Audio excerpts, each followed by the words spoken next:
সালামু আলাইকুম। কি অবস্থা সবার আছেন নেপাল? আমি আলহামদুলিল্লাহ ভালো আছি। তো আজকে আইলাম আর একটা ভিডিও নিয়ে। ভিডিওটা বাঁকা কিছুদিন আগর আছিল আর বাজারও গেছিলা। আমার জামাই তো একটু বাজারে ঠরিয়ে আনছেন আর কি হয় আপনারা লোক একটু একটু করে শেয়ার করি না কয়েক আইটেমের মাছ আনছেন 5 আইটেমের। আর এতগুলা মাছ তো গুছানিত লাগিয়ে আমার অবস্থা খুব বেশি খারাপ। তো যাই হোক তাই কিছু মাছ বাজার থেকে হাঁটিয়ে আনছেন, যেগুলো বড় আছে ওগুলো বাজার থেকে হাঁটিয়ে আনছেন। আর ফার্স্ট মিশালি আর চিংড়ি মাছ যেটা, ওটা আমার একটু পরিষ্কার করা লাগছে, বাছা কুটা করা লাগছে আর কি। মুরগিও ক্লিন করিয়া আনিয়েছেন। এখানে আসল জাটকা মাছ, তেলাপিয়া মাছ, তারপরে খালিবাস মাছ, তারপরে আসল ফার্স্ট মিশালি যে ছোটো মাছ, তারপরে আসল গুড়া চিংড়ি মাছ। গুড়া চিংড়িটা আমার খুব বেশি ভালো লাগে ভর্তা বানাইতে, তারপরে বড়া করিয়া খাইতে। আর আবার কিছু কিছু সবজিও আছিল, কিছু জলপাইও আছিল, আচারের লাগে হস্তা মানতা। তো বাজার ঘাট গুছাই আবার একটু মন চার হয়ে লেয়ার মুরগিটা রান্ধি আর একটু পোলাও বানাই। আমার মেয়েও তো খুব পছন্দ করেন পোলাওটা, তো তাই আবার সুন্দর বাথরুম যে গাজর টাজর দিয়ে রান্ধিয়ে লাগে।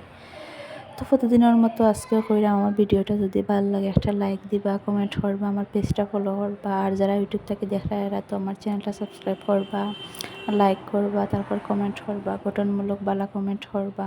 তো এখানে দেখতে পারি আমি সব মশলা মানে আলাদা বাটির মাঝে গুলাইয়া নিছি। গুঁড়া মশলা দিলে কোন সময় জ্বলি যায় আর কি, তাড়াহুড়া করাতে লাগিয়া পানি দিতে একটু লেট হইলে। তো এখানে আমি লেয়ার মুরগিটা ভালো করে কষাই আনার। আমার এই মুরগিটা এত সময় নিয়ে কষানি লাগে, কোনো সময় তো প্রেশার কুকারও দিলে। তো প্রেশার কুকার থেকে নর্মালি ওলা রাঁধতে আমার আসলে খুব বেশি ভালো লাগে।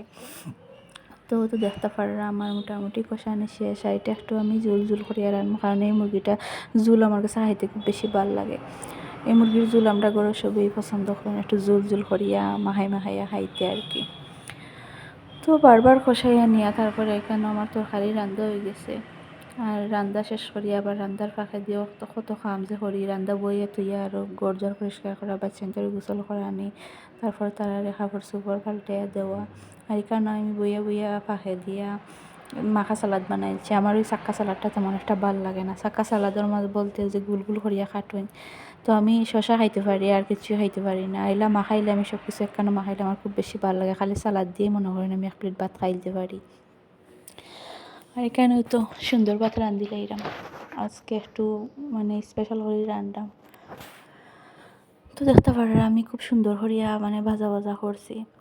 যত বেশি ভাজা হইব তো আসলে পোলাওটা রান্ধার পরে জোর হইব। আর সবচেয়ে বড় কথা হইল পরিমাণ মতো পানি। যতই ভাজাভাজি করি না এখানে পানি দেওয়ার যদি একটু কম দিই তো মানে ফুটতো নাই, চাউল থাকবো। আবার বেশি দিলেও দেখবা আবার ফেক হয়ে যাবে, একবারে পারফেক্ট হওয়া লাগে। তো মাশাল্লাহ আমার পোলাও বিরিয়ানি সবসময় পারফেক্ট হয়। তো গোসল করিয়া সবার খাওয়া দাওয়া মোটামুটি শেষের দিকে আমি আমার প্লেটটা একটু গুছিয়ে নিলাম। তো আজকের ভিডিও এই পর্যন্ত, বালা থাকবা সব।